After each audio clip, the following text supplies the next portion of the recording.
Hello mga ka-surprise! Ganap nga pala ito ng birthday ni Papa Eduardo, my father-in-law. Adi ang mga singer niya ng mga apo. Sus nakabulhot manggaliin si Tito J-Boy man. Bumanat-banat. Nakahuna may concert man siya. So, adi nga niya pili-pili man nga niya ako kahuna mo man maara magkanta. Pero ginsugo lang gali ako paghanap sa numero. Tagasilikliin taon ang lola nyo. Hala, may patagay-tagay na si Tito J-Boy.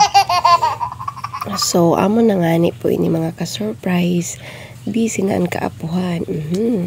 Adin singer kumanta binuhian lugod ang mic. So, banat na san kanta. Samantalang ako, taga-video. Walang pagbabago. So, amo man inin tiktoker sa Punta Tigbaw. Ada man si Tito Monsoy. Busy man sa kakaon sana na krusan. Kat, super sadya naman dito.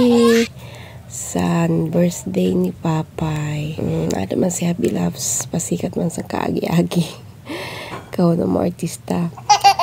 Kat, amo nagani po ini. Nagsadya-sadya na naman ang mga Marie.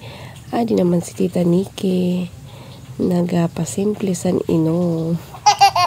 Charot, dili daw kay good girl na daw man ina siya oy. Tapos adi man si Uncle Angi.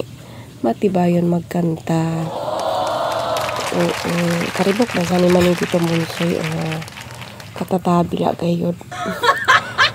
Tapos adi man si Uncle Jose. Nagrabe kahubog. Sige, istorya man siya kay Uncle Daddy man.